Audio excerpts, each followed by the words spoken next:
Hi friends, this is Shuman Paul and welcome to my channel EWE. I have already explained to you the meaning of EWE. It means Enjoy with English. I am really overwhelmed by the responses which I had got from different sectors of people, especially my students, after publishing my first YouTube video.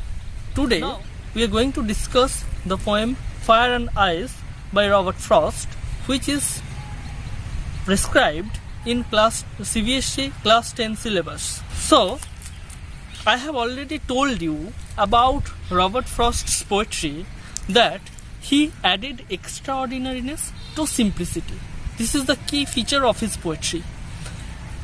So, I am not going into the biographical details of Robert Frost because you all know about him.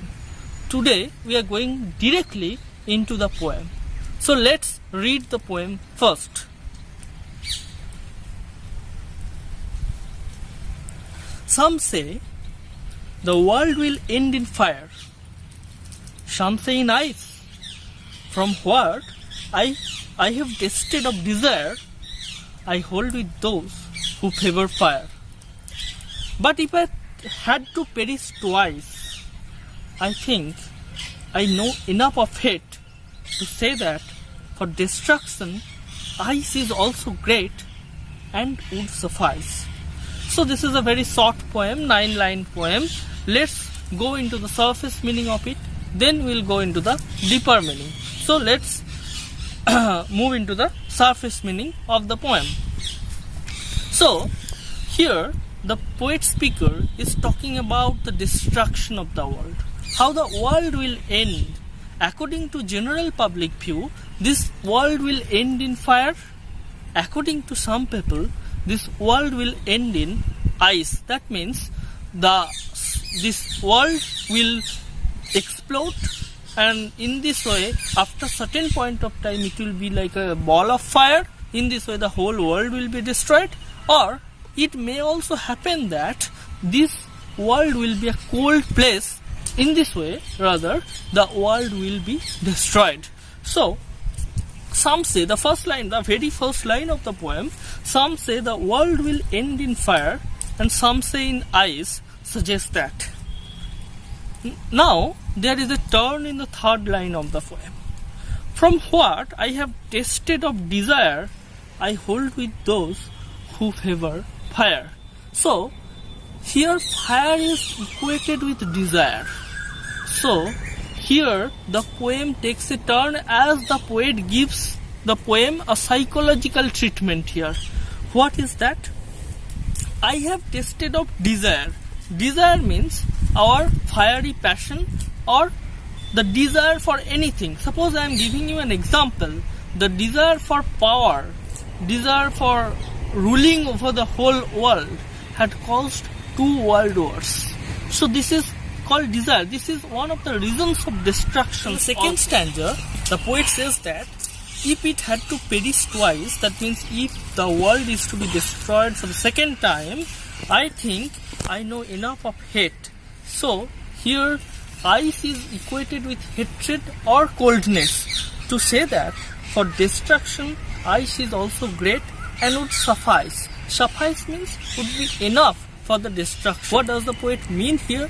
The poet means here that for the destruction of the world, both fire and ice are equally harmful.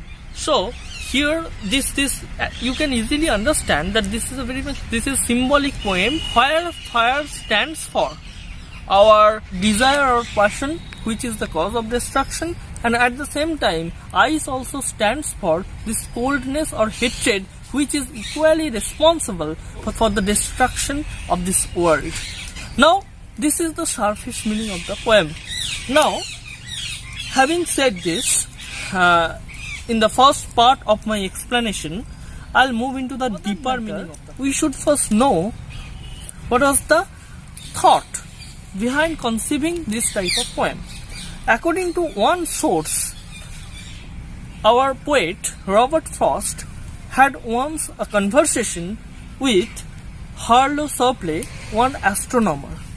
He had told that either the sun will explode or the world will freeze. In this way, these are the two reasons. These will be the two reasons for the destructions of the world. So, this had an influence on this poem. So, he had written this poem after a conversation with the famous astronomer Harlow Shapley. But, as I have already told you, he has given this poem a psychological treatment. What is that? According to one famous critic of Robert Frost, John N. Serio, this poem can be compared with Dante's Inferno. Dante is actually an Italian poet who is famous for his Divine Comedy. This Divine Comedy can be divided into three parts.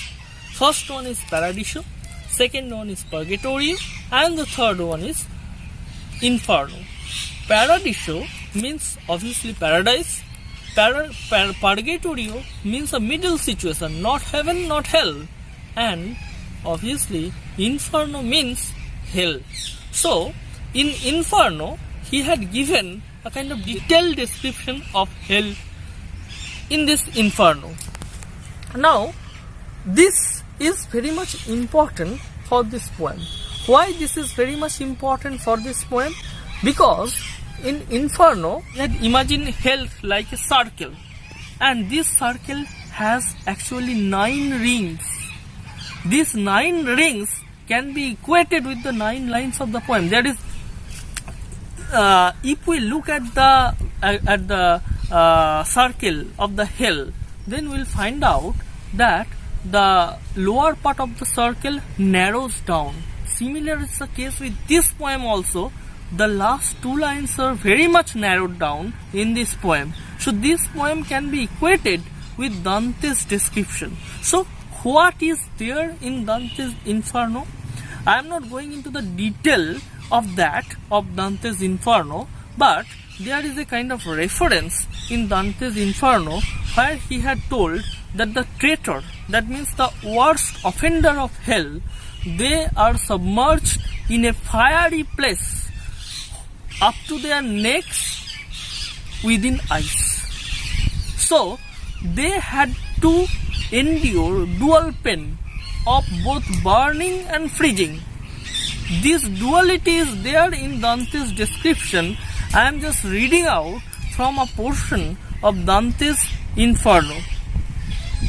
This is Canto 32, where he has written, "A lake so bound with ice, it did not look like water, but like a glass, right clear. I saw where sinners are preserved in ice." So they had to endure the dual pain of both burning and freezing.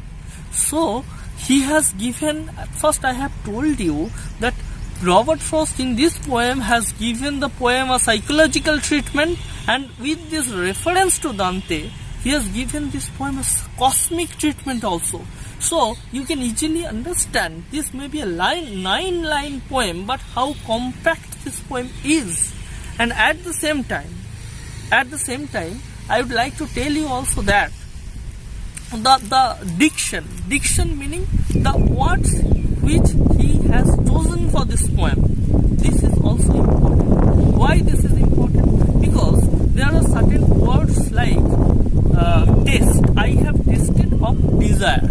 So taste this actually in Christianity there is overeating or gluttony is also kind of sin. So taste, whenever he is saying taste, it can be equated with gluttony. So there are so many references with the poem in the poem through which we can say that this poem can be compared to Dante's Inferno. Now, apart from that, I would like to tell you that about the rhyme pattern of the poem. If you look at the rhyme pattern of the poem, you will find out that there is this rhyme pattern, ABA, ABC and BCB. So the first line rhymes with the third one. In the 9-line poem, in the last 3 lines, actually the 7th line rhymes with the 9th one. So this particular stanza pattern is invented by Dante in his Inferno, which Robert Frost has used in his modern poetry. So you can easily understand that this poem is, you may call it, a kind of journey from physical world of destruction to the mental world, mental or psychological, and from there it takes a cosmic turn with this reference to Dante's Inferno. Now, what are the literary devices employed in the poem? The first literary devices which is employed in the poem is enjambment. Enjambment, I had told you already that it is a kind of literary device where there is a continuation of a sentence without pause beyond a line or a stanza. So this device is also employed here, as we have found out that in this poem the full stop is after the fourth line and